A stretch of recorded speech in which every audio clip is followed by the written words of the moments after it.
கர்த்தராகிய இயேசு கிறிஸ்துவின் நாமத்தினால உங்களை யாவரையும் வாழ்த்துகிறேன். நம்ம தொடர்ந்து 1 ராஜாக்கள் புஸ்தகத்திலிருந்து படிக்க போறோம்.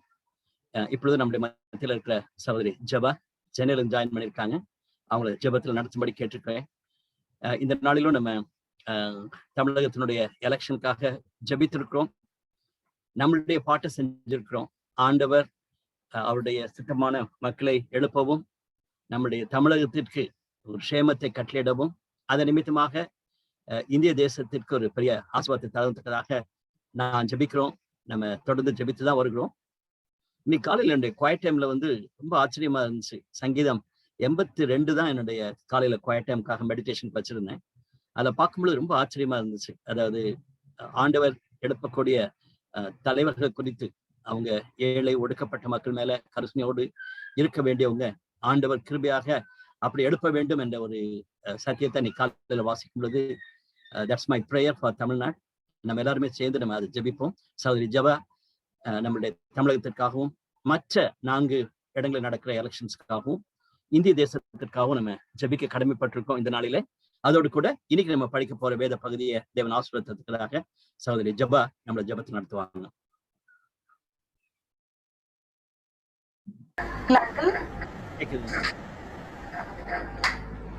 கிருபையில ஆண்டவரே, நாங்கள் துதிக்கிறோம், ஸ்தோத்திரிக்கிறோம்.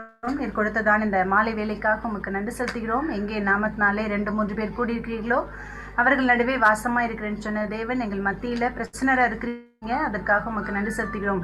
ஆண்டவரே, ராஜாக்களை தள்ளி ராஜாக்களை ஏற்படுத்துகிற தேவன் சுவாமி, இன்றைக்கும் நீங்க ஆண்டவரே இந்த உலகத்துல கிரியை செய்கிற ஆண்டவரா இருக்கிறீங்க. மரித்து ஆண்டவரே உயிரோடு எழுந்த ஆண்டவரா இருக்கிறீங்க. பழைய ஏற்பாட்டு காலத்துல நாங்க அநேக ராஜாக்களை பார்த்தோம் சுவாமி. இஸ்ரவேல் ஜனங்களை நீங்க எப்படிலாம் வழிநடத்துனீங்கன்னு சொல்லிட்டு, அதே போல ஆண்டவரே எல்லா நாடுகளிலும் அநேக தலைவர்களை நீங்க பயன்படுத்திருக்கிறீங்கப்பா. அதற்காக உங்களுக்கு நன்றி செலுத்துகிறோம். ஆண்டவரே, இந்த நாளில குறிப்பாக எங்களுடைய தேசத்துக்காக உங்களுடைய சமூகத்துல வருகிறோம். ஆண்டவரே, நடைபெற்ற இந்த எலெக்ஷனுக்காக உமக்கு நன்றி செலுத்துகிறோம். ஆண்டவரே, எங்கள் தமிழ்நாட்டிற்காக உங்களுடைய சமூகத்துல வருகிற சுவாமி. இந்த நாளிலே பல இடங்களிலே எல்லா மக்களும் சுவாமி அவங்கவுங்க கடமைகளை நிறைவேற்றி நாங்கள் உண்மை நோக்கி பார்க்கிறோம் ராஜா. ஆண்டவரே, ராஜா கூட இருதயத்தை உங்களுடைய சித்தத்தின்படி திருப்புகிற ஆண்டவரா இருக்கிறீங்கப்பா. ஆண்டவரே, எங்களால நிறைய விஷயங்கள் எங்களை சுற்றி நடக்கிற காரியங்கள்லாம் பார்க்கும்போது புரிந்து கொள்ளவே முடியல சுவாமி. நல்ல மனிதர்களை அடையாளம் கண்டுகொள்ள முடியவே இல்லை சுவாமி. ஆண்டவரே, மக்கள் அநேகர் குழப்பத்தின் மத்தியில் இருக்கிறாங்க. ஆனாலும் கூட ஆண்டவரே, எல்லாரும் ஓட்டெல்லாம் போட்டு வந்துட்டோம் சுவாமி. எல்லாவற்றுக்கும் மேலாக உண்மை நாங்கள் எதிர்பார்த்து நிற்கிறோம் சுவாமி. அன்றே ஒவ்வொருத்தருடைய இருதயங்களையும் அன்றே ஆராய்ந்து அறிகிற தேவனா நீங்க இருக்கிறீங்கப்பா. நாங்க மனுஷங்களுடைய முகத்தை மட்டும் பார்க்கிறோம் சுவாமி. நீங்களே எங்க தமிழ்நாட்டுக்கு, எங்க இந்திய தேசத்துக்கு சுவாமி யார் தலைவர்களா வரணுமோ நீங்களே ஒவ்வொருத்தரையும் செலக்ட் பண்ணும்படியாக நாங்கள் ஜெபிக்கிறோம். அதே போல ஒவ்வொருத்தருடைய உள்ளங்களிலும் நீங்க பேசுங்க சுவாமி. கிரியை செய்யுங்க. நீதி உள்ளவங்களாக, உண்மை உள்ளவங்களாக, மக்களுக்கு ஆண்டவரே நன்மையான காரியங்களை செய்கிற அப்படிப்பட்ட தலைவர்களை நீங்க உருவாக்கி கொடுக்கும்படியாக நாங்கள் ஜெபிக்கிறோம். ஆண்டவரே, எங்களுடைய இந்திய தேசத்துல அநேக இளைஞர்கள் இருக்கிறாங்க சுவாமி. வேலை வாய்ப்பு இல்லாம இவ்வளோ கஷ்டத்தின் மத்தியில் இருக்கிறாங்க. எங்களுடைய எஜுகேஷன் சிஸ்டம் அதெல்லாம் பார்க்கும்போது எங்கேயோ போயிட்டு இருக்கு சுவாமி. எங்க நாடு இதெல்லாம் நீங்க தலைவர்களை உபயோகிக்கும்படியாக நாங்கள் ஜெபிக்கிறோம் அப்பா. அப்படிப்பட்ட ஒரு நல்ல ஒரு அன்றைய காலங்களை, நல்ல ஒரு தலைவர்களை, அப்படிப்பட்ட நல்ல காரியங்களை செய்யக்கூடிய அன்றைய அப்படிப்பட்ட காரியங்களை எங்களுடைய கண்கள் காணும்படியாக சுவாமி நீங்க கிரியை செய்யும்படியாக நாங்கள் ஜெபிக்கிறோம். எல்லாவற்றுக்கும் மேலாக ஆண்டவரே, உங்களுடைய ஆளுகை எங்கள் தேசத்தின் மேல் இருக்கும்படியாக நாங்கள் ஜெபிக்கிறோம். ஆண்டவரே, நீங்க இந்திய தேசத்தை உங்களுடைய கண்ட்ரோல்ல ஆண்டவரே நீங்க வைக்கும்படியாக நாங்கள் ஜெபிக்கிறோம். ஒரு எந்த விதமான மந்திரங்களோ அன்றைய தந்திரங்களோ சுவாமி எதுவுமே இல்லை கத்தாவே. எல்லாவற்றுக்கும் மேலாக அன்றைய கிரியை தேவனை நாங்க ஆராதிக்கிறோம். ஆண்டவரே, நீங்க பெரிய காரியங்களை எங்க தேசத்துல செய்யும்படியாக நாங்க ஜெபிக்கிறோம். ஆண்டவரே, இந்த எலெக்ஷன்ல எந்த விதமான தீமையான காரியங்கள் நடைபெறாதபடிக்கு இந்த இன்னும் ஒரு 1 month டைம் இருக்கு சுவாமி இந்த ரிசல்ட் அனௌன்ஸ் பண்றதுக்கு. இதுக்கு இடையில அன்றே இந்த ஒவ்வொரு அந்த ஓட்டு போட்ட அந்த மிஷின்ஸ் எல்லாம் உடைய கரங்களை ஒப்பு கொடுக்கிறோம். அதுல எந்த விதமான சீட்டிங்கும் நடைபெறாதபடிக்கு நீங்க பொறுப்படுத்திக் கொள்ளும்படியாக நாங்கள் ஜெபிக்கிறோம். எல்லாவற்றையும் உடைய கரங்களில சுவாமி உடைய கண்ட்ரோல்ல நீர் வைக்கத்தக்கதாக நாங்கள் ஜெபிக்கிறோம் சுவாமி. முடியல, நிறைய காரியங்கள் நாங்கள் கேள்விப்படுற சுவாமி. எல்லாவற்றுக்கும் மேல ஆண்டவரே நீங்க கிரியை செய்கிற ஆண்டவரா இருக்கிறீங்க. உம்முடைய கரங்களை ஒப்பு கொடுத்து நாங்கள் ஜெபிக்கிறோம். எங்க தேசத்துக்கு ஆண்டவரே நல்ல ஒரு பாதுகாப்பை கொடுங்க சுவாமி. நல்ல தலைவர்களை ஆண்டவரே நீங்களே உருவாக்கி கொடுக்கும்படியாக நாங்கள் ஜெபிக்கிறோம். ஒருவேளை யாரெல்லாம் வரணும் நீங்க சித்தம் வைத்திருக்கிறோ அப்படிப்பட்ட தலைவர்களை ஆண்டவரே அவர்கள் வரும்படியாகவும் அவங்கள கொண்டு ஆண்டவரே நீங்க கிரியை செய்யணும் சுவாமி. அப்படியாக நாங்கள் எதிர்பார்த்து நிற்கிறோம். நீர் அப்படியே செய்ய போற தயவுக்காக உமக்கு நன்றி செலுத்துகிறோம். இந்த வாரத்திலும் கூட சுவாமி நாங்கள் படிக்க இருக்கிற இந்த 1 ராஜாக்கள் புக்குக்காண்டி உடைய சமூகத்துல வருகிறோம். இன்றைக்கு மட்டும் இல்ல சுவாமி, அன்றைய காலகட்டங்களிலும் ஒவ்வொரு தலைவர்களையும் ஒவ்வொரு ராஜாக்களையும் நீங்க பயன்படுத்துறீங்கப்பா. அதே போல தாவீதோடைய வாழ்க்கையில சாலமோனோட வாழ்க்கையில நீங்க செய்த காரியங்களை நாங்கள் புரிந்து கொள்ள உதவி செய்தரலாம். அன்றைய அவர்களை கொண்டு நீங்க தான் சுவாமி செயல்பட்டீங்க. ஒருவேளை தலைவர்கள் உமக்கு பயந்து உமக்கு கீழ்ப்படிந்து ஆண்டவரே நியாயப்பிரமாணங்களை கை கொண்டு வாழும் பொழுது அவங்களுடைய தேசத்துல சேமத்தையும் நிறைய ஆசீர்வாதங்களையும் கொடுத்துருக்கிறீங்கப்பா. அவங்கள அன்றைய நிறைய நல்ல விஷயங்களுக்காக பயன்படுத்திருக்கிறீங்க சுவாமி. அதே போல அந்த தலைவர்கள் நமக்கு கீழ்ப்படியான வழிபாடுகளுக்கும் மற்ற விக்கிரக ஆராதனைகளுக்கும் தங்களை ஒப்புக் கொடுக்கும் பொழுது தேசத்துல எவ்வளவு சாபங்கள் அன்றைய அவங்களால தொடர்ந்து ஆட்சி செய்ய முடியாத நிறைய காரியங்களை நாங்க பாக்குறோம்ப்பா. தொடர்ந்து நீங்க எங்களுக்கு கற்றுக் கொடுக்க முடியாத நாங்க ஜெபிக்கிறோம். இந்த வேதத்துள்ள காரியங்கள் எல்லாம் நாங்க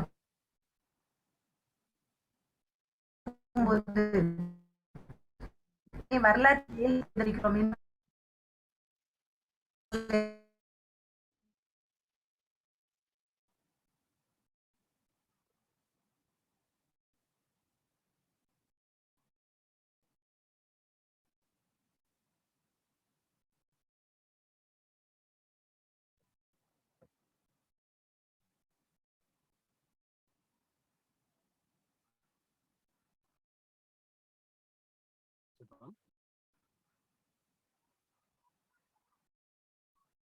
Amen. I think நெட்ல ஏதோ ப்ராப்ளம் இருக்குன்னு நினைக்கிறேன். I sincerely thank Sister Jaba for that meaningful prayer. நம்ம தொடர்ந்து நம்ம ஜெபிப்போம், நம்முடைய தேசத்திற்காக ஜெபிப்போம். இந்த 1 ராஜாக்கள் புஸ்தகம் நம்ம படிக்கும் பொழுது நம்ம பார்க்கக்கூடிய காரியம் ஒருவேளை தேசத்திற்கு மட்டுமல்ல, திருச்சபைக்கு, சமுதாயத்திற்கு, குடும்பத்திற்கு, தனிப்பட்ட வாழ்க்கையில இந்த தலைமைத்துவம் என்பது மிக முக்கியமான ஒரு காரியமா காணப்படுகிறது. ராஜாக்கள் என்று சொல்லும் பொழுது நம்ம டக்குன்னு பழைய பாட்டு ராஜாக்களை இந்த நாட்களில் இருக்கிற பொலிட்டிக்கல் லீடர்ஸோட நம்ம கனெக்ட் பண்ணி அதோட நின்று விடக்கூடாது. அதுதான் நம்ம நேற்று நம்ம பார்த்த ஒரு காரியம். அதோடு கூட தவறான எண்ணத்தோடு கூட ராஜாக்கள் ஆகணும் அல்லது பொறுப்படுத்திக் கொள்ளணும்னு சொல்லிட்டு இன்னைக்கு சமுதாயத்துல திருச்சபையில நிறைய பேர் திட்டமிட்டு இருக்கும் பொழுது தேவன் எழுப்பியிருக்கிற சாலமோன் சரியான நேரத்துல சரியான விதத்துல எழுப்பப்பட்டதையும் தாவீது அதை சரியான செய்ததையும் நம்ம பார்த்தோம். அதோடு கூட சாலமோன் பொறுப்பெடுத்திருக்கிற நேரத்துல நான் தான் ரொம்ப கான்சியஸா நான் போட்டிருக்கேன், அவரோட ராஜாவான உடனே சொல்லாதபடிக்கு ஒரு பொறுப்பு எடுக்கிற நேரத்துல அவருக்கு இருந்த பலத்தை நம்ம பார்க்க முடிகிறது. ஞானமா காரியங்களை செய்தான்னு சொல்லி அவங்க அப்பா சொன்னது போல நீ ஞானவான் சொல்லி அவன் அப்படியாக நடந்து கொண்டதை நம்ம பார்க்கிறோம். அதே நேரத்துல ஒரு ஆவிக்குரிய மனுஷனாக யோவாபை அந்த கொன்ன காரியம் தவறானது நம்ம அறிந்திருக்கிறோம். எனவே யானைக்கும் அடிசரக்கும் சொல்லி நம்ம தமிழ்ல சொல்றோம். அது மாதிரி நல்ல ஞானமுள்ளவர்களா காணப்படலாம் அல்லது சாலமோனை போல ஒரு சிறந்த தலைவராக காணப்படலாம். ஆனா மிகுந்த ஜாக்கிரதை நம்ம இருக்க வேண்டும் என்ற சத்தியத்தை நேற்று நம்ம பார்த்தோம். இன்னைக்கு பார்க்க போகிற பகுதி சாலமோனுடைய மகிமையான காரியங்கள் குறித்து அதிகமாக நம்ம வாசிக்கிறோம். அதோடு கூட கடைசியில பார்க்கும் பொழுது அவருடைய ஃபெயிலியரை நம்ம பார்க்கிறோம். அதாவது சாலமோனுடைய ஒரு பரிதாபமான ஒரு முடிவையும் நம்ம பார்க்க போறோம். 11ஆம் அதிகாரத்துல முதல் 2 அதிகாரங்கள் நம்ம பார்க்கும் பொழுது சாலமோனுக்கு கிடைத்த அந்த ஞானம், அதை தொடர்ந்து அவர் கன்ஸ்ட்ரக்ஷன்ல ஈடுபட்ட காரியத்தை நம்ம பார்க்கிறோம். தேவன் தாவீதுக்கு சொன்னாரு, நீ ஒரு யுத்த களத்திலே நின்றுட்டு இருந்த, எப்பவுமே உன் கை ரத்தத்தினாலே நினைக்கப்பட்டது போல இருக்கிறது. ஆனா உன்னுடைய குமாரன் அப்படி இருக்க மாட்டான், அவன் எனக்காக ஆலயத்தை கட்டுவான்னு சொல்லி சொன்னாரு. அதே போலதான் சாலமோன் ஒரு அமைதியான ஒரு காலகட்டத்துல அப்படிப்பட்ட பில்டிங் கன்ஸ்ட்ரக்ஷன்ஸ்ல ஈடுபட்டது நம்ம பார்க்க போறோம். மற்ற செயல்பாடுகளிலும் அதை குறித்து நம்ம பார்க்க போகிறோம். அதுல அவருக்கு காணப்பட்ட வீழ்ச்சி கடைசியில 11ஆம் அதிகாரத்தினுடைய பரிதாபமான ஒரு முடிவுக்குள்ளாக அவர் கடந்து போனதாக நம்ம பார்க்கிறோம். அப்படிப்பட்ட ஒரு சூழ்நிலையில அவர் அந்த ஆலயத்தை கட்டி தேவனுடைய மகிமைக்காக அந்த அருமையான ஒரு ஆலயத்தை கட்டி அவர் ஏறெடுத்த ஜெபத்தை நம்ம அறிந்திருக்கிறோம். இப்போ ஒரு பகுதியை நம்ம வாசிக்க கேட்க போறோம். அந்த எருசலேம் ஆலயத்தினுடைய கட்டிட பணி முடிந்த பின்பு சாலமோன் ஜெபித்ததையும் சாலமோன் பேசின காரியங்களையும் 8ஆம் அதிகாரத்துல ஒரு பெரிய அதிகாரமாக நம்ம பார்க்கிறோம். அதுல அநேக காரியங்களை படிக்கலாம். ஒரு பகுதியை மட்டும் இப்ப நம்ம வாசிக்க கேட்க போகிறோம். தம்பி சுனில் சொல்லிட்டு சோலிங்கர்ல இருந்து அவர் நமக்காக இந்த பேசேஜ் வாசிக்கிறாங்க. சுனில். ஒன்று 8ஆம் அதிகாரம் வசனம் 12 முதல் 21 வரை. அப்பொழுது சாலமோன், காரிருளிலே வாசம் பண்ணுவேன் என்று கர்த்தர் சொன்னார் என்றும், தேவரீர் வாசம் பண்ணத்தக்க வீடும் நீர் என்றென்றைக்கும் தங்கத்தக்க நிலையான ஸ்தானமும் ஆகிய ஆலயத்தை உமக்கு கட்டினேன் என்றும் சொல்லி, ராஜா முகம் திரும்பி இஸ்ரவேல் சபையை எல்லாம் ஆசீர்வதித்தான். இஸ்ரவேல் சபையார் எல்லோரும் நின்றார்கள். அவன் சொன்னது, இஸ்ரவேலின் தேவனாகிய கர்த்தருக்கு ஸ்தோத்திரம். அவர் என் தகப்பனாகிய தாவீதுக்கு தம்முடைய வாக்கினால் சொன்னதை தம்முடைய கரத்தினால் நிறைவேற்றினார். அவர், நான் என் ஜனமாகிய இஸ்ரவேலை எகிப்திலிருந்து புறப்பட பண்ணின நாள் முதற்கொண்டு என் நாமம் விளங்கும்படி ஒரு ஆலயத்தை கட்ட வேண்டும் என்று நான் இஸ்ரவேலுடைய எல்லா கோத்திரங்களிலும் உள்ள ஒரு பட்டணத்தையும் தெரிந்து கொள்ளாமல் என் ஜனமாகிய இஸ்ரவேலின் மேல் அதிகாரியாய் இருக்கும்படி தாவீதையே தெரிந்து கொண்டேன் என்றார். இஸ்ரவேலின் தேவனாகிய கர்த்தரின் நாமத்திற்கு ஆலயத்தை கட்ட வேண்டும் என்கிற விருப்பம் என் தகப்பனாகிய தாவீதின் இருதயத்தில் இருந்தது. ஆனாலும் கர்த்தர் என் தகப்பனாகிய தாவீதை நோக்கி, என் நாமத்திற்கு ஆலயத்தை கட்ட வேண்டும் என்கிற விருப்பம் உன் மனதிலே இருந்தது நல்ல காரியம்தான். ஆகிலும் நீ அந்த ஆலயத்தை கட்ட மாட்டாய். உன் கர்ப்ப பிறப்பாகிய உன் குமாரனே என் நாமத்திற்கு அந்த ஆலயத்தை கட்டுவான் என்றார். இப்போதும் கர்த்தர் சொல்லிய தம்முடைய வார்த்தையை நிறைவேற்றினார். கர்த்தர் சொன்னபடியே நான் என் தகப்பனாகிய தாவீதின் ஸ்தானத்தில் எழும்பி இஸ்ரவேலின் சிங்காசனத்தின் மேல் உட்கார்ந்து இஸ்ரவேலின் தேவனாகிய கர்த்தரின் நாமத்திற்கு ஆலயத்தை கட்டினேன். கர்த்தர் தம்முடைய பிதாக்களை எகிப்து தேசத்திலிருந்து புறப்பட பண்ணின போது அவர்களோடே பண்ணின உடன்படிக்கை இருக்கிற பெட்டிக்காக அதிலே ஒரு ஸ்தானத்தை உண்டாக்கினேன் என்றார்.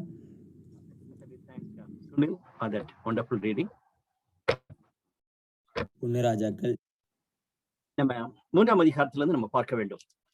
சாலமோனுடைய ஞானத்தை குறித்து 3ஆம் அதிகாரத்துலதான் நம்ம படிக்கிறோம். தேவன் கொடுத்த ஒரு அற்புதமான ஆசீர்வாதம் என்பதை நம்ம அறிந்திருக்கிறோம். ஆனா முதல் 3 வசனங்கள் அப்படியாக துவங்கவில்லை. அது சம்திங் லைக் ஒரு இன்ட்ரடக்ஷன் மாதிரி கொடுத்து அவருடைய அதாவது ராஜாவாகி இப்பொழுது சாலமன் செட்டில் ஆயிட்டான்னு நம்ம பார்க்கும் பொழுது அவருக்கு என்று கொடுக்கப்பட்ட ஒரு அறிமுக வார்த்தைகள் போல கொடுக்கப்பட்ட காரியம். அது மிக வருத்தமான ஒரு செய்தியை கொடுக்க நம்ம பார்க்கலாம். முதல் 3 வசனங்கள் 3ஆம் அதிகாரத்துல, சாலமோன் எகிப்தின் ராஜாவாகிய பார்வோனோடு சம்பந்தம் கலந்து. இந்த ஃபர்ஸ்ட் பிரைஸே நம்ம ரொம்ப கவலைக்கு கொண்டு போற மாதிரி இருக்குது. இஸ்ரவேல் ஜனம் எகிப்திலிருந்து அடிமைத்தனத்திலிருந்து வெளியே வந்திருக்கிறாங்க. அந்த வேடை ஞாபகம் வைத்துக் கொள்ளுங்க. அடிமைத்தனத்திலிருந்து வெளியே வந்து அவங்க இப்பொழுது ஒரு நேஷனாக செட்டில் ஆயிருக்காங்க. தேவன் அவருக்கு திட்டமான வார்த்தைகளை கொடுத்தார். அதை தொடர்ந்து சவுல் ராஜாவாக இருந்திருக்கிறார். அவருடைய ஃபெயிலியரை அறிந்திருக்கிறோம். பிறகு இப்போ தாவீது ராஜாவா இருக்கிறார். இப்பொழுது சாலமோன் ராஜாவா இருக்கிற நேரத்துல எகிப்தின் ராஜாவோடு கூட சம்பந்தம் கலக்கிறார்.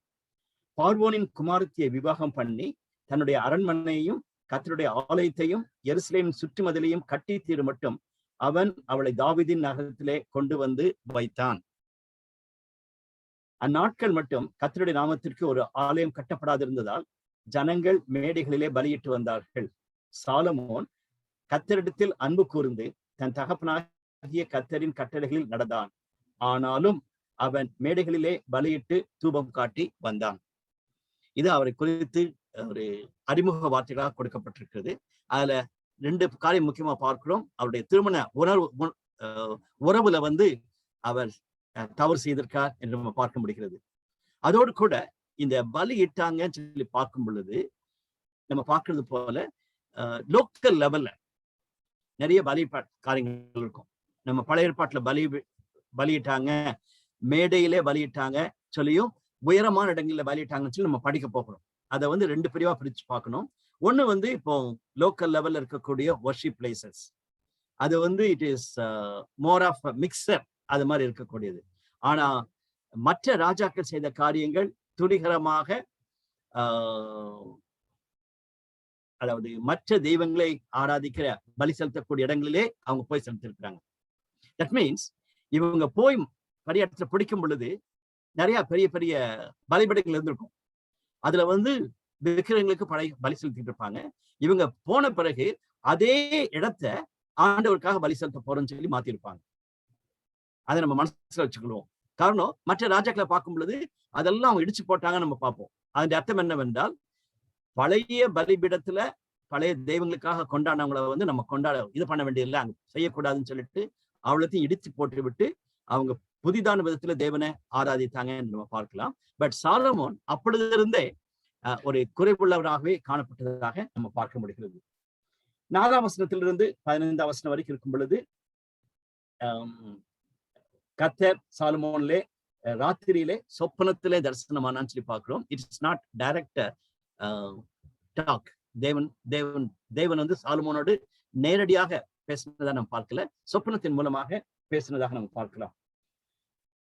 இது மாதிரி நான் உன்னை ஆசீர்வதிக்க விரும்புகிறேன், உனக்கு என்ன நான் தர வேண்டும் என்று நீ கேட்கிறாய் என்பதுதான் அவருடைய கேள்வி.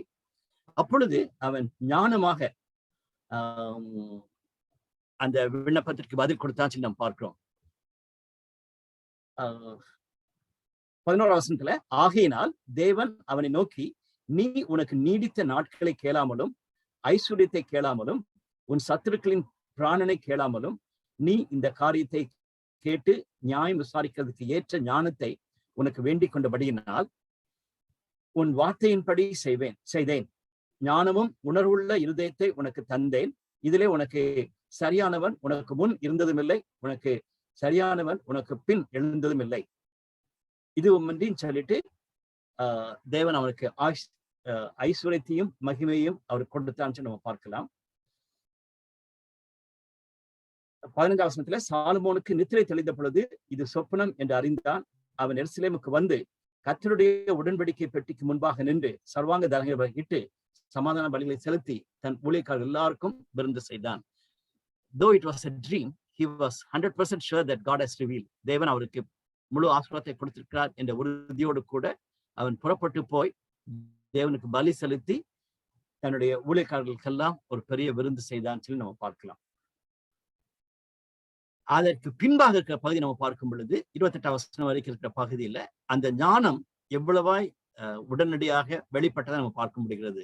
2 பெண்கள், ஒரு குழந்தை என்னுடையதுன்னு சொல்லக்கூடிய 2 பெண்கள் வருவாங்க. அவங்களை எப்படி ஞானமா அவர் ஹேண்டில் பண்ணான்னு நம்ம பார்க்கலாம். அது நமக்கு தெரிந்த பகுதி தான். ரைட், ஒருவேளை இது வரைக்கும் நீங்க படிக்காம இருந்தீங்கன்னா அந்த பகுதியை வாசிச்சு பார்த்துக்கொள்ளுங்க. அதுல வந்து சாலமோன் மிக ஞானமாக காரியங்களை செய்தார் என்று நம்ம பார்க்க முடிகிறது. கடைசி வசனத்தை நம்ம பார்க்கும் பொழுது 28ஆம் வசனத்துல மக்கள் எல்லாருமே ஆச்சரியப்படுறாங்க. ராஜா தீர்த்த இந்த நியாயத்தை இஸ்ரவேல் எல்லாரும் கேள்விப்பட்டு நியாயம் விசாரிக்கிறதுக்கு தேவன் அருளின ஞானம் ராஜாவுக்கு உண்டென்று கண்டு அவனுக்கு பயந்தார்கள். சோ தேவன் கொடுத்த அந்த ஞானத்தை பார்த்து மக்கள் எல்லாரும் ஆச்சரியப்பட்டது மட்டுமல்ல, அவருக்கு பயந்தார்கள் என்று பார்க்கிறோம். சோ இது வந்து ஒரு பெரிய தேவனுடைய கிருபை. சாலமோனுக்கு ஆண்டவர் கொடுத்த ஒரு பெரிய ஆசீர்வாதம் என்பதை நம்ம கிளியரா பார்க்க முடிகிறது. 4ஆம் அதிகாரத்தை நம்ம பார்க்கும் பொழுது முதல் 6 வசனங்களை பார்க்கும் பொழுது அவர் வைத்திருந்த அதிகாரிகள், அவருடைய பிரபுக்கள், பொறுப்படுத்திருக்கக்கூடிய அதிகாரிகள் சொல்லி பார்க்கிறோம். பிரதான மந்திரி, அது பிறகு மந்திரியா இருக்கக்கூடிய மக்கள், ஆசாரியர்கள், both in political but religious சைட்ல இருந்த ஹை அபிஷியல்ஸை நம்ம பார்க்கிறோம். அது வந்து ரொம்ப ஞானமாக காரியங்களை செய்தான்னு சொல்லி பார்க்கிறோம். இன்னைக்கு அட்மினிஸ்ட்ரேஷன் என்ற வேர்டை வந்து நம்ம கண்டிப்பா யோசிக்கணும். என்னுடைய ஸ்ட்ராங் பிலீஃப் என்னன்னா, நிறைய கிறிஸ்டியன்ஸ் வந்து அதை they don't take it, அதை வந்து ஒரு சம்திங் லைக் அது கிறிஸ்டியன்ஸ் கிடையாது, மற்றவங்க செய்யக்கூடியது அப்படி யோசிக்கிறது உண்டு. அதே மாதிரி ஆஸ் அ பிலீவர் நம்ம வந்து அட்மினிஸ்ட்ரேஷன் நல்லா இருக்க முடியாது சொல்லக்கூடிய ஒரு எண்ணமும் இருக்கிறத நம்ம பார்க்க முடிகிறது. ஆனா ரோமர் 12ஆம் அதிகாரத்துல நம்ம படிக்கும் பொழுது பரிசுத்த ஆவியானவர் கொடுக்கக்கூடிய வரங்களில ஒரு வரம் வந்து அட்மினிஸ்ட்ரேஷன். அது வந்து நம்ம கண்டிப்பா நம்பணும். One of the gifts of the Holy Spirit நம்ம பார்க்கலாம் அட்மினிஸ்ட்ரேஷன்.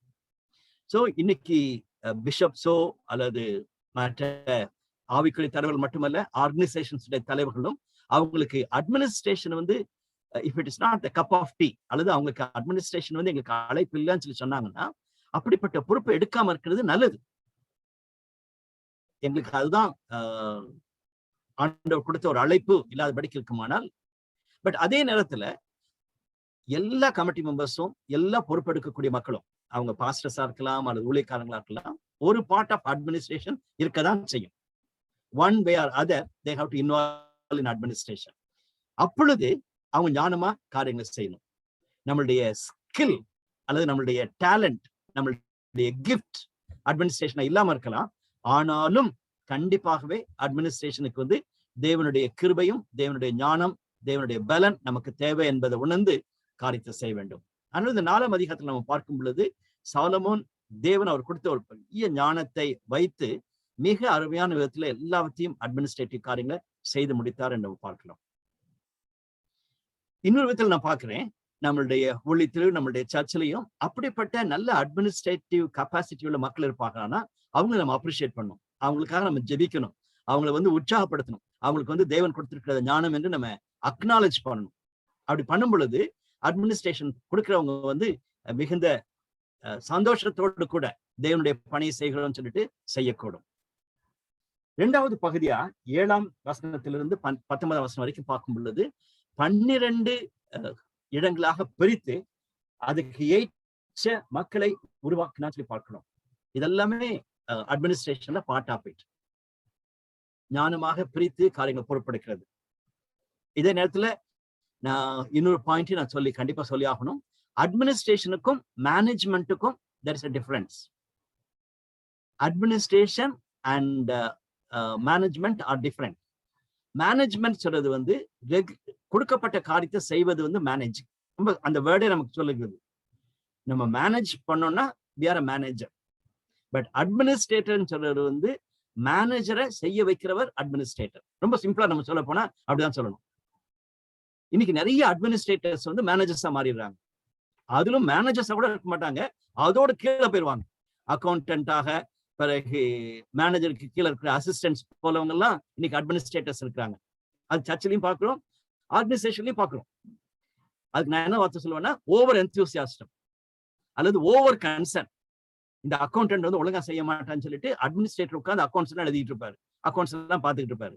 அல்லது ஒர்க்கர்ஸ் செய்ய வேண்டிய காரியங்களை போய் அட்மினிஸ்ட்ரேட்டர் உட்காந்து செஞ்சுக்கிட்டு இருப்பாரு. ஏன்னு சொன்னா அவங்க ஒழுங்கா செய்யல, அதனால நான் செய்யறேன்னு சொல்லிட்டு. So that is not that administration. That should be done by managers. அப்படி அட்மினிஸ்ட்ரேட்டர்ஸ் கிளியரா காரியங்களை பிரித்து வைத்து செய்யக்கூடியவங்க. அதுதான் இங்க செய்தார் என்று நம்ம பார்க்கலாம். ஒருவேளை சாலமோனுடைய லைஃப்ல இருந்து நம்ம கற்றுக்கொள்ளக்கூடிய நல்ல காரியங்கள் கண்டிப்பா இருக்கிறது. அதுல வந்து நம்மளுடைய ஈடுபாடுகளில், ஊழியத்தின் ஈடுபாடுகளாக இருக்கலாம் அல்லது வீட்டினுடைய காரியமா இருக்கலாம். If you are called to be an administrator, be an administrator, don't be a manager. அதே நேரத்துல it is not that administrators are great and managers are low. Not at all. நான் அதை சொல்ல விரும்பல. If God wants you to be a manager, you be a manager. You manage பண்ணுங்க. அதை manage பண்ணுறது, காரியங்களை செய்வது வந்து மேனேஜரா இருக்கணும். பட் அட்மினிஸ்ட்ரேட்டர் ரோல் நமக்கு வரும் பொழுது அது கவனமா இருக்க வேண்டும். நம்மளுடைய பிள்ளைங்களுக்கு நம்ம சொல்லிக் கொடுக்கணும். நம்மளுடைய வாலிப பிள்ளைங்களுக்கு இன்னும் வருங்காலத்துல திருச்சபையில, ஊழியங்களில பொறுப்பெடுக்கக்கூடிய மக்களுக்கு நம்ம கண்டிப்பா அதை சொல்லிக் கொடுக்கணும். 20ஆம் வசனத்திலிருந்து 28ஆம் வசனம் வரைக்கும் இருக்கிற பகுதி கிளியராகவே அந்த தேசத்துல காணப்பட்ட ஒரு பெரிய செழிப்பை நம்ம வாசிக்க முடிகிறது. அதுல நிறைய காரியங்கள் பார்க்கலாம், நம்ம தொடர்ந்து பார்ப்போம். அது மாதிரி 29ஆம் வசனத்துக்கு பிறகு பார்க்கும் பொழுது தேவன் சாலமோனுக்கு மிகுதியான ஞானத்தையும் புத்தியையும் கடற்கரை மனத்திலான மனோவிருத்தியையும் கொடுத்தார். My goodness, such a blessing. ஆண்டவர் அவ்வளவு தூரத்துக்கு அபண்டண்டா அவருக்கு ஞானத்தை கொடுத்திருக்கான்னு சொல்லிட்டு நம்ம பார்க்கலாம். அது நிமித்தமாக அவர் எல்லா தேசங்களிலும், எல்லா இடங்களிலும் அவருடைய புகழ் போனது நம்ம பார்க்கலாம். அது மட்டுமல்ல, 3000 நீதிமொழிகளை சொன்னான். அவனுடைய பாட்டுக்கள் 1005. அவர் ஒரு மல்டி கிஃப்டட் பர்சனாக அவர் இருந்ததாக நம்ம பார்க்கலாம். ஆனாலும் ஒரு சில வார்த்தைகள் நம்ம இப்ப கண்டிப்பா நம்ம பார்க்க வேண்டும். முதலாவது காரியம் நம்ம பார்க்க வேண்டியது என்னன்னா, டியூட்ரானமி உபாகமம் 7ஆம் அதிகாரத்துல நம்ம பார்க்கிறோம். திட்டமாக தேவன் குறிப்பிட்டு சொல்லக்கூடிய ஒரு காரியம் என்னன்னா, நீ திருமண காரியத்துல மிகவும் கவனமா இரு. உன்னுடைய பிள்ளைகளை தேவனை நேசிக்காத அவங்களுக்கு கொடுக்காத, அவங்களிடத்திலிருந்து பெண் எடுக்காதன்னு சொன்னதையும் அவர் சொல்லியிருக்கிறார். அப்படி இருக்குமானால் தேவனுடைய கோபத்தை நீ பெற்றுக்கொள்வ. அது மட்டுமல்ல, சீக்கிரமா நீங்க அழுது போவீங்க என்பதை தேவன் மோசையின் மூலமாக அவருடைய ஜனத்துக்கு திட்டமாக தெளிவாக சொல்லியிருக்கிறார். இப்ப கடைசி நம்ம பார்க்கும்போது அதான் நம்ம பார்க்க போறோம். சாலமோனுக்கு என்ன உபாகம் தெரியாதா? கண்டிப்பா தெரிஞ்சிருக்கும். தேவனுடைய வார்த்தை தெரிஞ்சிருக்கும். அது குறிப்பாக உபாகமத்துல தான் வாசிக்கிறோம். ராஜாக்கள் வேண்டும் சொல்லிட்டு அந்த மக்கள் எல்லாம் சொல்லுவாங்க. அந்த மாதிரி ராஜா வரும்பொழுது அவங்க எல்லாம் என்ன செய்வாங்கன்னு சொன்னது எல்லாமே உபாகமத்தில் இருக்குது. நம்மளே உபாகம் புத்தகம் படித்த பிறகு நம்ம பார்த்திருக்கிறோம். அப்படி இருக்கும் பொழுது சாலமோன் இந்த முதலாவது காரியத்தையே மிஸ் பண்ணிருக்கான்னு சொல்லிட்டு நம்ம பார்க்க முடிகிறது. 2வது காரியம் 4ஆம் அதிகாரம் நான் சொன்னது போல 20ஆம் வசனத்திலிருந்து 26ஆம் வசனம் வரைக்கும் நம்ம பகுதியை நம்ம பார்க்கும் பொழுது அதிகமான வெல்த் இருக்கிறத குறித்து நம்ம பேசுகிறோம். 20ஆம் வசனம் வாசிக்கிறேன். யூதாவும் இஸ்ரவேலும் கடற்கரை மணலத்தனையாய் ஏராளமாய் இருந்து புசித்து குடித்து மகிழ்ந்து கொண்டிருந்தார்கள். புசித்து குடித்து மகிழ்ந்து கொண்டிருந்தார்கள். ரொம்ப நல்ல காரியம். அதாவது அவங்க தேவன் வந்து ஆபிரகாமுக்கு அதான் சொன்னார், உன்னுடைய ஜனம் எப்படி இருப்பாங்க, நட்சத்திரத்தின் எண்ண முடியவே முடியாது, அப்படி இருப்பாங்க. அதே போல மணலத்தனையாக இருப்பாங்க, கடற்கரையின் மணலத்தனையாக இருப்பாங்கன்னு சொல்லி சொன்னாரு. இங்க நம்ம பார்க்க முடிகிறது, தாவீதுக்கு பின்பாக பிரச்சனை எல்லாம் நீங்கி அவங்க செட்டில் ஆயிட்டாங்க. சாலமோன் ராஜாவா இருக்கும் பொழுது மணலத்தனையாய் மக்கள் இருக்கக்கூடிய சூழ்நிலையில அவங்க புசித்து குடித்து மகிழ்ந்து இருந்தாங்கன்னு சொல்லி நாம் பார்க்கிறோம். ஆனா அவங்க ஆவிக்குரிய மனிதர்களாக இருந்தாங்களா என்பது ஒரு கேள்விதான். அதை வேற படி சொல்றாரு, they were prosperous people but not spiritual people ன்னு சொல்லிட்டு. காரணம் அதை தொடர்ந்து நம்ம படிக்கும் பொழுது மிகுந்த பயத்தை உண்டாக்கக்கூடிய பகுதியா நம்ம பார்க்கிறோம். பின்னால பாருங்களேன், 26ஆம் 27ஆம் வசனங்களை பார்க்கும் பொழுது 26ஆம் வசனத்துல 26ல பார்க்கலாம். சாலமோனுக்கு 4000 ரத குதிரை காயங்களும் 12000 குதிரைகளும் இருந்தார்கள்.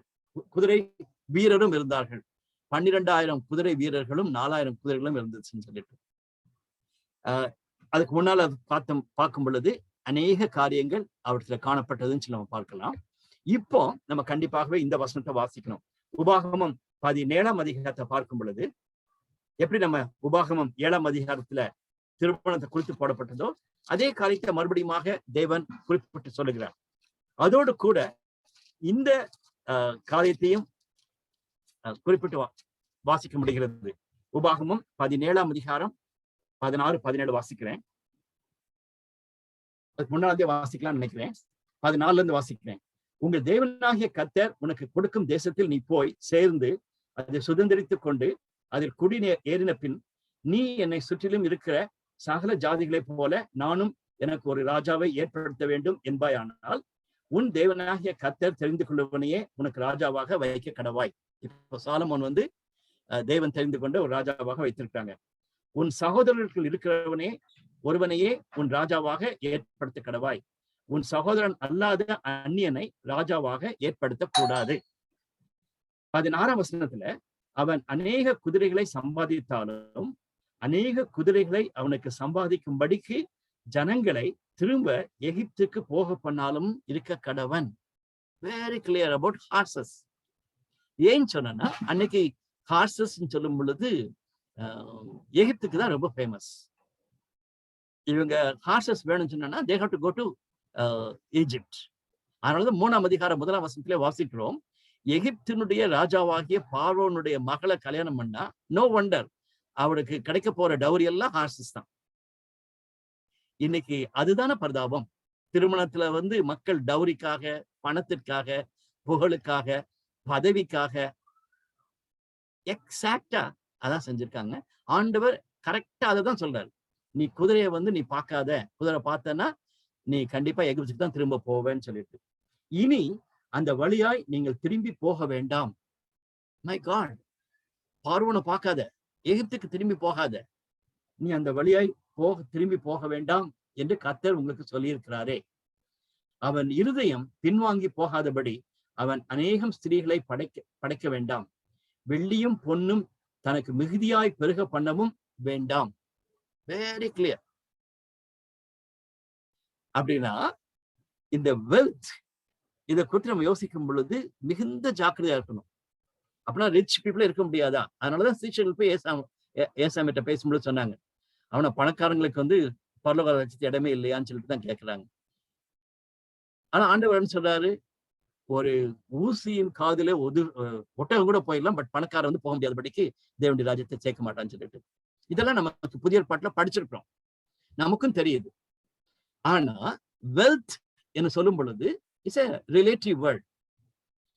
ஒரு சிலர் வந்து அந்த காலத்துல லட்சாதிபதினு சொன்னா ஒரு பெரிய காரியம். அந்த காலத்துல லட்சாதிபதினு சொல்லி பேசுவாங்க. இன்னைக்கு லட்சாதிபதியில ஒண்ணுமே கிடையாது, எல்லாருமே லட்சாதிபதியில் ஆயிட்டாங்க. இன்னைக்கு கோடீஸ்வரன் தான். சரி, அவர் கோடீஸ்வரன் சொல்லிட்டு இருந்த காலம்லாம் இருந்துச்சு, இப்ப அப்படிலாம் கிடையாது. இந்த எலெக்ஷன்லயே கோடிக்கணக்கான பணம் செலவழிக்க நம்ம கேள்விப்படுகிறோம். மிகுந்த வருத்தமான ஒரு காரியம். இந்த கோடிக்கணக்கான பணத்தை ஏழைகளுக்கு கொடுத்திருந்தாங்கன்னா இன்னைக்கு தமிழ்நாடு எங்கேயோ போயிருந்திருக்கும், அமெரிக்காவை போல இருந்திருக்கும் தமிழ்நாடு. அவ்வளவு பணம், ஆச்சரியமா இருக்கிறது. ரைட். சோ அப்படிப்பட்ட பணம் வைத்து ஒரு ஜெனரேஷன் இல்லாம அடுத்த ஜெனரேஷன் நம்ம பேங்க்ல இல்லாம சுவிட்சர்லாந்துல இருக்கிற பேங்க்ல போய் வைக்கிறது, மற்ற இன்வெஸ்ட் பண்ணி வைக்கிறது, இப்படி அப்படின்னு சொல்லிட்டு நம்ம செய்யறோம். இங்க நமக்கு பிசினஸ் பார்த்தான்னு சொல்லி ஆஸ்திரேலியால போய் பிசினஸ் பண்ணி யோசிக்கிறோம். இப்படியெல்லாம் இவ்வளவு தூரத்துக்கு வெல்த் வர வர வர மிகுந்த ஜாக்கிரதையா இருக்கணும். ஏதோ நான் ஒரு சில பணக்காரர்களை மட்டும் நான் சொல்றேன்னு நினைக்காதீங்க. It can happen to me and to you. டெஃபினட்டா பணத்தை குறித்து ஒரு சரியான உணர்வு இல்லாதபடிக்கு இருப்போமானால் அம்பானியையும் டாடா பிர்லாவையும் நம்ம பேச வேண்டியதில்லை. ஒரு காலத்துல டாடா பிர்லா மட்டும் தான் நம்ம பேசிட்டு இருந்தோம். இன்னைக்கு நிறைய பேர் வந்துட்டாங்க அந்த மாதிரி லிஸ்ட்ல. அவங்களுக்கு மட்டும் தான் பேசணும் அவசியம் கிடையாது. இன்னைக்கு கிறிஸ்டின்ஸ் அப்படிதான் இருக்காங்க, கிறிஸ்டியன் லீடர்ஸும் அப்படிதான் இருக்காங்க. கோடியான பணத்தை வைத்துக் கொண்டு லாவிஷா ஸ்பெண்ட் பண்ணி கவலீனமா வாழ்ந்து கொண்டிருக்கிற மக்களை நம்ம பார்க்கிறோம். சாலமோனுக்கு அப்படிப்பட்ட வெல்த் வரும் பொழுது அவர் தன்னுடைய தகப்பனை போல காரியங்களை செய்திருந்தாரானால், தேவனுக்கு பயந்து அவர் இருந்திருப்பாரானால், இன்னைக்கு நம்ம சாலமோனை நெகட்டிவா கோட் பண்ணாம இருக்க முடியும். ஆனா சாலமோன் அநேக பணக்காரர்களுடைய முன்மாதிரியாக மாறிவிட்டார். நான் எதுக்கு இப்ப பர்டிகுலர் சொல்ல விரும்புறேன்னா, ஆண்டவர் அதை திட்டமாக தெளிவாக உபாகமம் 17ஆம் அதிகாரத்துல குறிப்பிட்டு சொல்லியிருக்க நம்ம பார்க்க முடிகிறது. இப்ப நம்ம 5ஆம் அதிகாரத்துக்கு பின்பாக இருக்கிற பகுதி நமக்கு போலாம். 3-4ஆம் அதிகாரத்துல தேவன் அவர் கொடுத்த ஞானத்தையும் அதன் நிமித்தமாக அவர் கொடுத்த அநேக ஆசீர்வாதங்களையும், அப்கோர்ஸ் உடனே நம்ம சொல்லலாம் இதெல்லாம் ஆண்டவர் கொடுத்தது தானே. உண்மைதான். இன்னைக்கு நிறைய கிறிஸ்டியன்ஸ் அதான் சொல்லிட்டு இருக்காங்க, ஆண்டவர் எங்களுக்கு கொடுத்த ஆசீர்வாதம், ஆண்டவர் எங்களுக்கு கொடுத்த ஆசீர்வாதம். Praise the Lord. அதுல டவுட்டே இருக்காது. காரணம் இந்த பகுதியை வாசிக்கும் பொழுது சாலமோனுக்கு தேவன் கொடுத்த ஆசீர்வாதம் தான். ஆனா அதை எப்படி ஹேண்டில் பண்றாருங்க, அதை என்ன விதத்துல பயத்தோடு நம்ம கவனிக்கிறோம் என்பதுதான் முக்கியமான ஒரு காரியம். வேதத்துல இவ்வளவு தூரத்துக்கு பணத்தை குறித்து திட்டமாக தெளிவாக சொல்லியிருக்கும் பொழுது நம்ம முன்னாலே பார்த்தோம், நியூ டெஸ்டமெண்ட்ல கிட்டத்தட்ட ஒரு 370 முறை பணத்தை குறித்தான காரியங்கள திருச்சபைக்கு ஆண்டவர் எச்சரித்து சொன்னதாக நம்ம பார்க்கிறோம். That's a big number. அதனால எப்பவுமே இயேசுவானவர் சொன்னது போல நீங்க பணத்தை சேவிக்கணும் அல்லது தேவனை சேவிக்கணும். அதுதான் அங்க நம்ம 6ஆம் அதிகாரத்துல மத்திய 6ஆம் அதிகாரத்துல படிக்கும்போது பார்க்கிறது. Either you have to serve the money or you have to serve God. And unfortunately, Solomon started serving money சொல்லி நம்ம பார்க்கலாம். சரி, 5ஆம் அதிகாரத்திலிருந்து 6ஆம் அதிகாரம் 38ஆம் வசனம் வரைக்கும் இருக்கிற பகுதியில் நம்ம பார்க்கும் பொழுது சாலமோன் தாவீதினுடைய சேர்த்து வைத்திருந்த எல்லா காரியத்தையும் தன்னுடைய தகப்பன் இந்த பில்டிங்காக அல்லது இந்த டெம்பிளுக்காக சேர்த்து வந்தது எல்லா காரியத்தையும் எடுத்து நல்ல ஞானமாக மிகுந்த திறமைசாலிகளோடு கூட அவர் காரியங்களை செய்ததாக நாம் பார்க்கலாம். Definitely we have to praise God. Glorious building. Of course he had money. இப்பவும் அதான் சொல்றோம், பணம் தான் எதுவும் செய்யலாம் சரி, அப்படிதான் நம்ம சொல்லிடுறோம். ரைட். சிலருக்கு வந்து பணம் இருந்தாலும் கூட அதை ஒழுங்கா செலவழிக்க தெரியாது.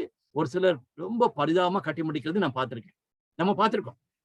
பணம் இருக்கும், அவங்களுக்கு எல்லாம் பணம் இருக்கும், ஆனா கடைசியில முடிக்கும் பொழுது நம்ம ரொம்ப தைரியமா சொல்ல முடியாது, என்ன அழகா கட்டியிருக்காங்கன்னு சொல்ல முடியாது, ரைட்? ஆனா சாலமோன் அப்படி இல்லாதபடிக்கு ஞானமாக மிக சிறப்போடு கட்டினான்னு சொல்லி பார்க்கிறோம். 7ஆம் அதிகாரத்துல பார்க்கும் பொழுது தனக்கென்று ஒரு பெரிய மாளிகையும் அவர் கட்டினதாக நாம் பார்க்கலாம். அதுலயும் தப்பு கிடையாது. தனக்கென்று ஒரு வீடு கட்டும் பொழுது தப்பே கிடையாது. காரணம் தாவீது அதுதான் ரொம்ப கவலைப்படுறார். தேவனுக்கு நான் ஆலயம் கட்ட முடியாதபடிக்கு நான் ஒரு அருமையான ஆலயத்துல அருமையான ஒரு வீட்டுல தங்கியிருக்கேன்னு சொல்லிட்டு நாத்தான்கிட்ட சொல்லும் பொழுது அது சொன்னதா நம்ம பார்க்கலாம். That's a very good realization. நமக்கென்று ஒரு அருமையான வீடு கட்டுவது தவறே கிடையாது.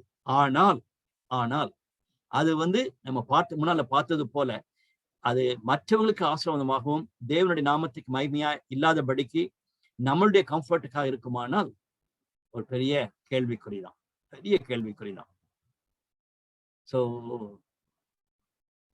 not because சாலமோன் தேவன் எச்சரித்து சொல்லக்கூடிய ஒரு காரியம், லாபிஷாக செல்ஃபிஷாக நம்மளுடைய கம்ஃபர்ட்டுக்காக சொல்லி வாழ்ந்தோம்னா பிரயோஜனமே இல்லை. லூக்கால படிச்சது போலதான், ஃபூலிஷ் மேன், அவன் கட்டி எல்லாத்தையும் முடிச்ச பிறகு இன்னைக்கு நைட்டு நீ செத்தன்னா என்னப்பா இதெல்லாம் ஆக போகுதுன்னா கேள்வி.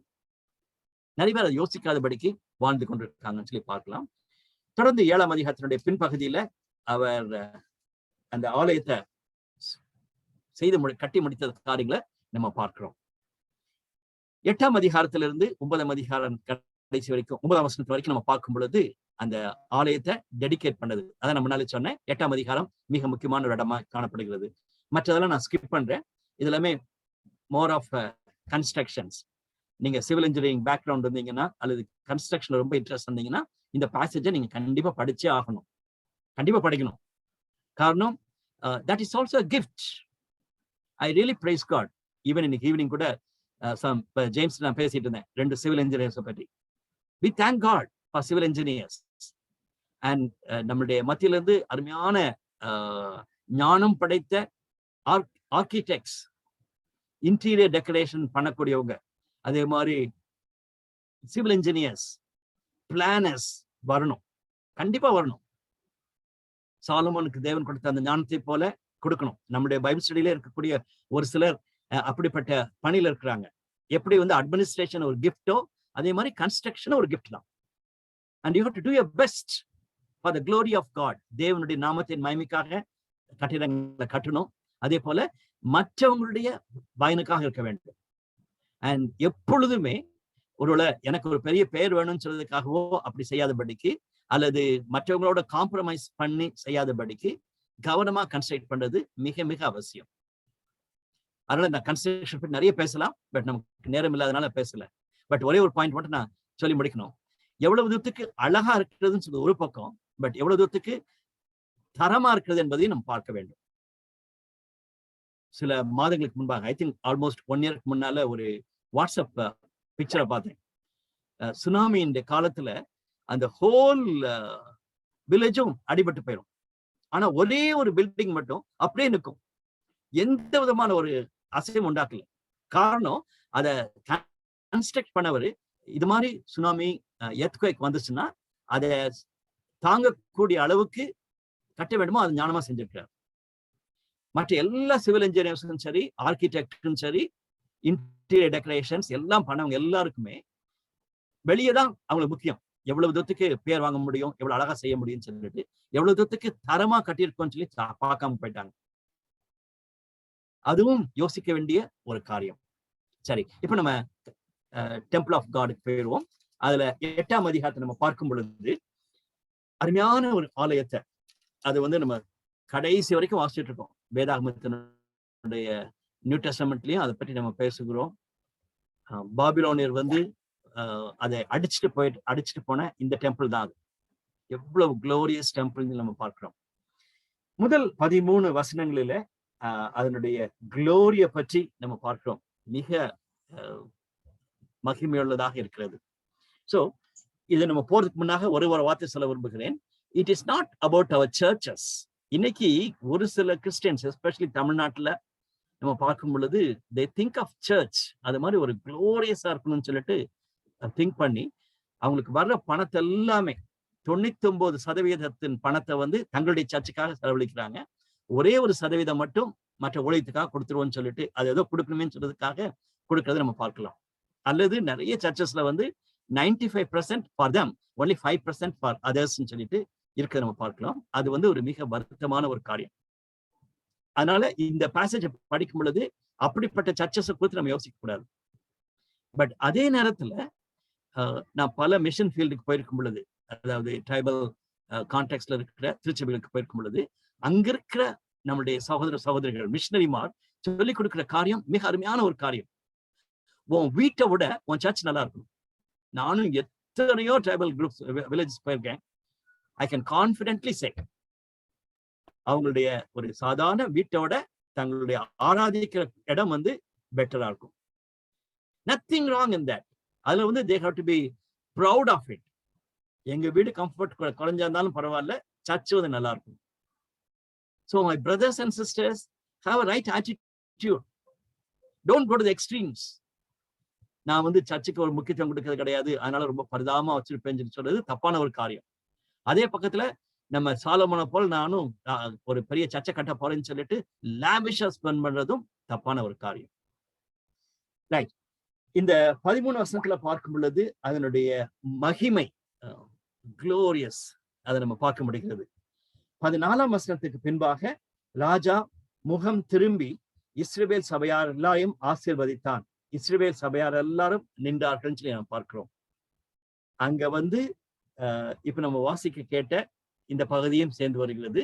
தாவீதுக்கு தேவன் கொடுத்த அந்த பெரிய உறுதியான தரிசனத்தை அவர் நிறைவேற்றி முடித்ததா நாம் பார்க்கலாம்.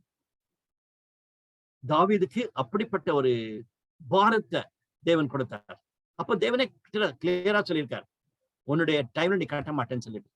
So that's a pure testimony of God's faithfulness in promise. தேவன் மனிதருக்கு கொடுக்கக்கூடிய வாக்குத்தத்தங்களை நிறைவேற்றக்கூடியதை பற்றி நம்ம பார்க்க முடியாது. இன்னைக்கும் my dear brothers and sisters, அது சபையா இருக்கலாம் அல்லது ஆலயங்களா இருக்கலாம்.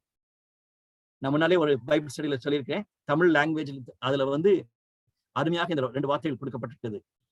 சம்மர் லாஸ்ட் இயர் டாக்டர் பிரபு சிங் ஒரு மெசேஜ்ல கொடுக்கும்போது பேசிட்டு இருந்தார். சர்ச் என்று சொல்லும் பொழுது சில நேரத்துல சர்ச்ன்னு சொல்லும் பொழுது பில்டிங்ஸ் நம்ம எடுத்துக்கிறோம். சர்ச்ன்றது தமிழ்ல பார்க்கும் பொழுது சபை, ஆலயம் என்று கொடுக்கிறோம். ஆலயம் என்ற வேர்ட் சொன்னோம்னா கண்டிப்பாகவே அது வந்து சர்ச் பில்டிங்கை பற்றி போடுகிறது. சபை என்று சொல்லும் பொழுது assembly of God's people. Of course தமிழ்ல இங்கிலீஷ்ல சொல்ல போனா we had to talk about assembly of God's people சொல்லுவோம். அதுக்கு சிம்பிளா சொல்றது சர்ச்னு சொல்லிடுவோம். சர்ச் வந்து காங்கிரிகேஷன் ஆஃப் காட்ஸ் பீப்புள். ஆனா தமிழ்ல ஆலயமும் அதே நேரத்துல சபையும் என்ற வார்த்தைகளும் உபயோகிக்கப்பட்டு நம்ம பார்க்கலாம்.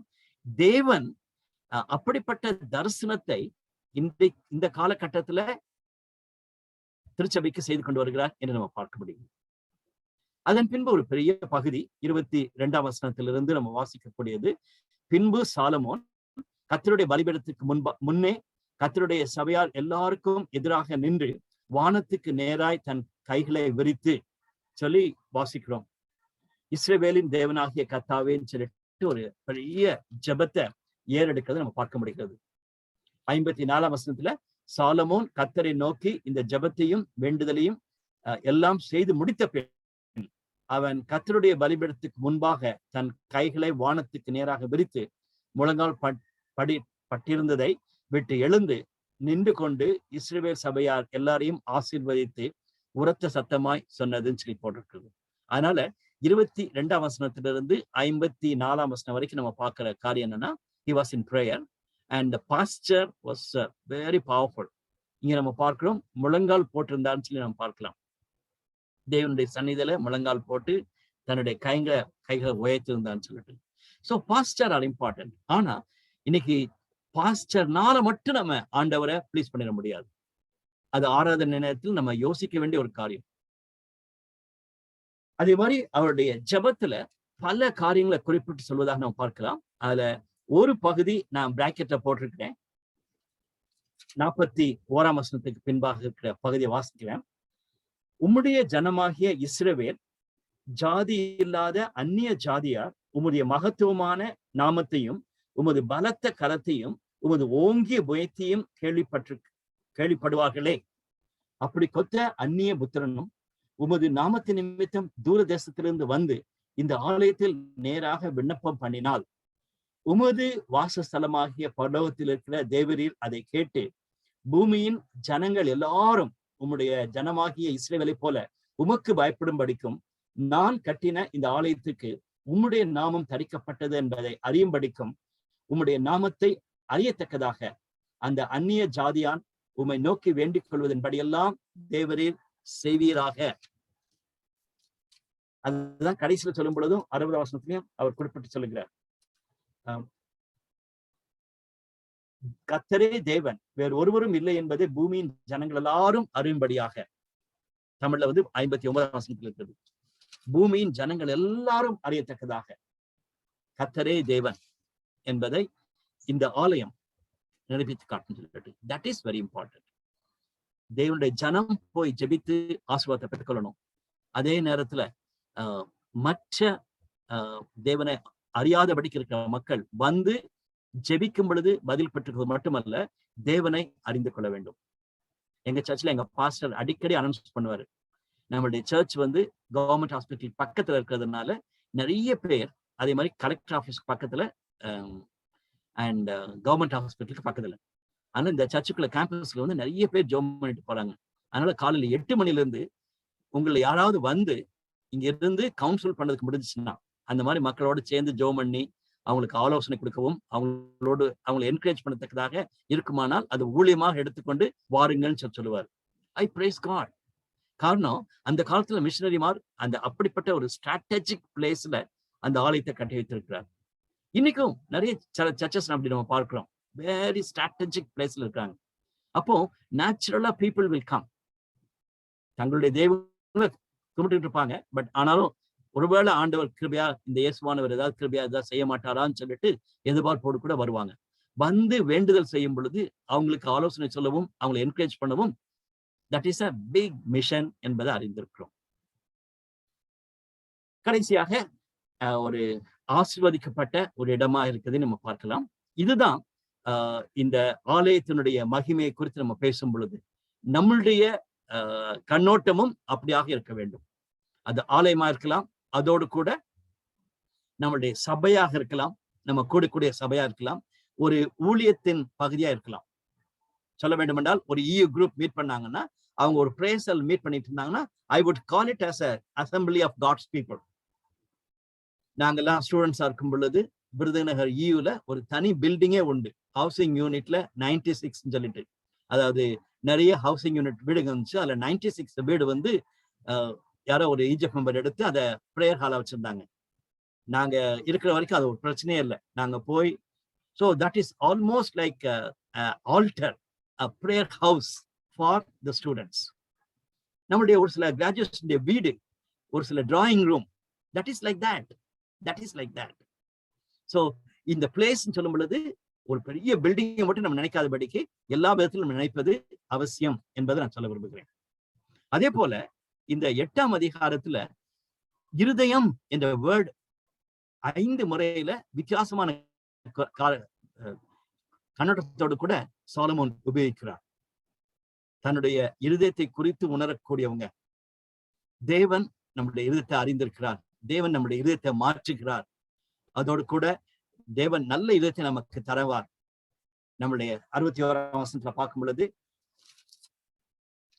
கடைசியாக குறிப்பிடப்பட்டது அதேதான் குறிப்பிட்டிருக்கும், உண்மையுள்ள இருதயத்தை நம்ம பெற்றுக்கொள்ளணும்னு சொல்லிட்டு. ஆதலால் இந்நாளில் இருக்கிறது போல நீங்கள் அவர் கட்டளையில் நடந்து அவர் கற்பனைகளை கைக்கொள்ள உங்கள் இருதயம் நம்முடைய தேவனாகிய கர்த்தரோடு உத்தமமாய் இருக்க கடவுது. உங்கள் இருதயம் நம்முடைய தேவனாகிய கர்த்தரோடு உத்தமமாய் இருக்க கடவுது என்றான். சாலமோன் அந்த ஆலயத்தை டெடிகேட் பண்ணி ஜெபம் பண்ண பிறகு மக்களோடு பேசும் பொழுது அவர் கடைசியாக சொன்ன வார்த்தை, உங்களுடைய இருதயம் தேவனோடு கூட உத்தமமாய் இருக்க கடவுது என்று குறிப்பிட்டு சொல்கிறார். 9ஆம் அதிகாரம் 10ஆம் வசனத்திலிருந்து 10ஆம் அதிகாரம் 23ஆம் வசனம் வரைக்கும் இருக்கும் பொழுது நிறைய காரியங்கள் நடைபெற்றதை நம்ம பார்க்கலாம். மகிமையான ஒரு காரியம் என்னன்னா, குயின் ஆஃப் ஷீபா, 1200 மைல் தூரத்திலிருந்து வந்து சாலமோனை குறித்து கேள்விப்படுகிறார். 1200 மைல். இந்த காலத்துல அது ரொம்ப ஈஸி. ஒரு ஃபிளைட் எடுத்தாங்கன்னா வந்துட்டு போயிடலாம். அந்த காலத்துல 1200 மைல் தூரத்துல இருந்து அது ஒரு குயின் வந்து பார்த்துட்டு போறான்னு சொல்லும்போது தட்ஸ் ரியலி கிரேட். அதனாலதான் காஸ்பல்ல வந்து இத ரொம்ப அழகாக ஆண்டவர் சொல்லும்போது சொல்லுகிறார். அந்த குயின் ஆஃப் ஷீபா வந்து கடைசி நாட்களில எழும்பி நின்று ஜட்ஜ்மெண்ட் காலத்துல எழும்பி நின்று சொல்லுவா, சாலமோனை விட பெரியவர் இங்கே இருக்கிறார், ஆனால் அவர் சொல்வதை நீங்கள் கேட்கவில்லையேன்னு சொல்லிட்டு அவள் எச்சரித்து சொல்வாள் என்பதாக ரொம்ப இன்ட்ரெஸ்டிங்கான ஒரு வசனத்தை கோட் பண்றார். அது லூக்கால நம்ம படிக்கிறோம். ஒரு புற மதத்தை சேர்ந்த நபர் தேவனுடைய ஞானத்தை பெற்றுக்கொண்ட சாலமோனை பார்க்க வந்து அதை ஆச்சரியப்பட்டு அவள் பார்த்து மகிமைப்படுத்தினா, தேவனை மகிமைப்படுத்தினான்னு சொல்லி பார்க்கிறோம். அவள் கடைசி நாட்கள்ல சொல்லுவாராம், சாலமோனை விட ஞானம் படைத்தவர், சாலமோனை விட சிறந்தவர் சொல்லி ஆண்டவராக இருக்கிறார். இன்னைக்கு அதுதான் நம்ம பார்க்க வேண்டிய மிக முக்கியமான ஒரு காரியம். சாலமோனை குறித்து இவ்வளவு மகிமையா பேசிக்கொண்டே இருக்கிறோம். பட் இந்த குயின் ஆஃப் ஷிபா பற்றி நம்ம பார்க்கக்கூடியது சாலமோனை விட மேலான ஆண்டவராகிய இயேசுவானவர் இருக்கிறார் சொல்லி நம்ம பார்க்கலாம். அதுக்கு முன்னால ரெண்டு மூணு காரியம் சொல்லும் பொழுது, எப்பொழுதுமே இந்த தேவனை நேசிக்காத மக்களோடு கூட இருக்கிற agreement we have to be, அதாவது நம்ம இப்போ படிக்கிற இடத்துல வேலை செய்கிற இடத்துல மற்றவங்களோட தான் நம்ம சேர்ந்திருப்போம். ஒரு உங்களுடைய ப்ராஜெக்ட் ஒர்க்கா இருக்கலாம் அல்லது பிசினஸ் காரியங்கள் இருக்கலாம். பட் ஃபெல்லோஷிப் வைத்து சேர்ந்து போகிற காரியத்துல மிகவும் கவனமா இருக்கும். ரெண்டாவது காரியம், இந்த 9ஆம் அதிகாரத்துல படிக்கக்கூடிய காரியம்னா ஃபோர்ஸ்டு லேபர். இந்த பில்டிங் கட்டுறதுக்கு லேபர் வேணும். இன்னைக்கும் நார்த் இந்தியாவில இருந்து நிறைய பேரை லேபர்ஸ்க்காக நம்ம கூட்டிட்டு வரோம். இட்ஸ் ஓகே, காரணம் அவங்க வந்து ஹார்ட் ஒர்க்கிங். நம்ம எல்லாரும் பாக்குறோம்ல, இந்த பெரிய பெரிய பாலம்லாம் கட்டுறவங்களுக்கு வந்து நார்த் இந்தியன்ஸ் வந்து சாதாரணமா அவங்க தூக்கிட்டு போயிடுறாங்க செய்யறாங்கன்னு சொல்லிட்டு எல்லா இடத்துலயும் பேசிட்டு இருக்கோம். இதே மாதிரிதான் பெரிய பில்டிங்கை கட்டினதுக்காக, 2 பில்டிங்கை கட்டினதுக்காக பல ஆண்டுகளுக்காகன்னு சொல்லி ஃபோர்ஸ்ட் லேபர் வந்தாங்க. ஆனா அவருக்கு கொடுத்த அந்த ஞானத்தை உபயோகித்து அவங்களுக்கு அவர் உதவி செய்யல.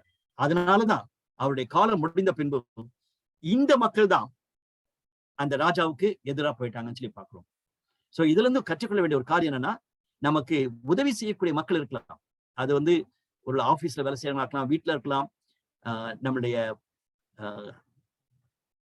ரெகுலர் காரியங்கள்ல இப்படிப்பட்ட லேபரர்ஸ் இருக்கலாம். But how much we are தாட்ஃபுல்ன்றது வந்து யோசிக்க வேண்டிய ஒரு காரியம். பிளீஸ் கிறிஸ்டியன்ஸ், பல ஆண்டுகளுக்கு முன்பாக நான் கேள்விப்பட்டேன், பீகார்ல வந்து அவ்வளவு லேபர்ஸ் இருப்பாங்கன்னு சொல்லிட்டு ஒருத்தர் ஒரு ஸ்டாப் ஒர்க்கர் கேஷுவலா சொன்னாரு, ஒரு ஈஜிப்ட் மெம்பர் வீட்டுல ஒரு டிரைவருக்கு வந்து 2000 ரூபாய் தான் சேலரி. சோ போதும், அவனுக்கு அந்த 2000 ரூபாய் சேலரி இருந்தாவே போதும்னு சொல்லிட்டு, இட்ஸ் ஃபைன், 2000 ரூபாய் நீங்க சேலரி கொடுங்க, but how much you are thoughtful about his family, அவனுடைய ஃபியூச்சர், அதெல்லாம் நம்ம யோசிக்கிறோம் என்பது நம்ம சாலமோன்ல இருந்து கற்றுக்கொள்ள வேண்டிய ஒரு காரியம். சாலமோன் அதை செய்யல, அதனால அதனுடைய விளைவை சந்தித்தான்னு சொல்லிட்டு நம்ம பார்க்கலாம். கடைசியாக 11ஆம் அதிகாரத்தை பார்க்கும் பொழுது அவருடைய ஃபெயிலியர் என்று நம்ம பார்க்கும் பொழுது, எல்லாருக்கும் ஞானத்தை கொடுத்தாரு, ஆனா அவர் ஞானமா நடந்து கொள்ளாம போயிட்டாரு.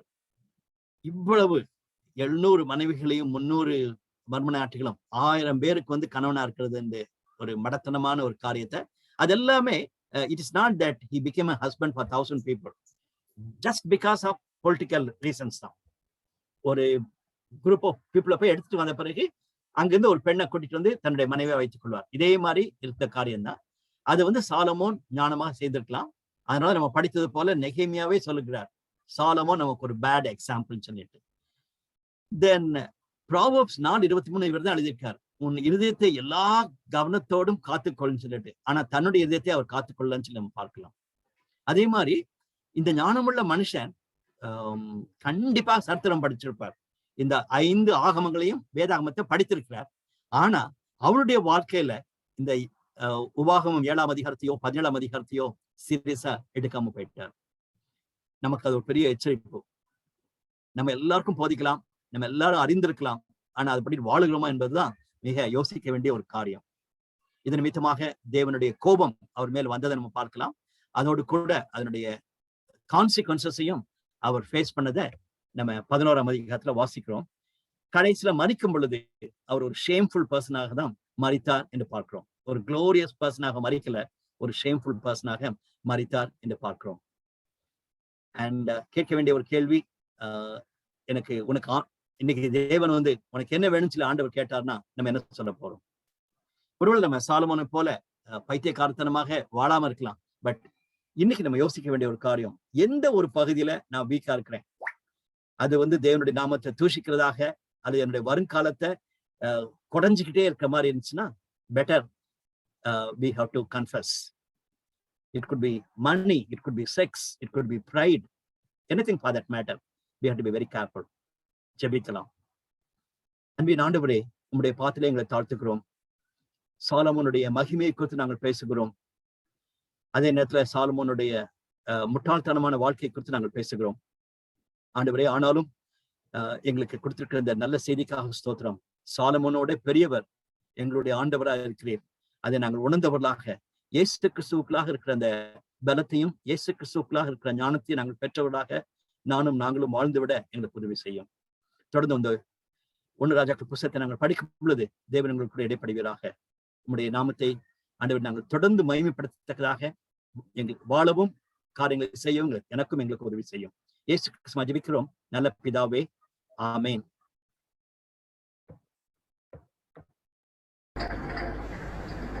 Thank you, uncle. Thank you, Pa.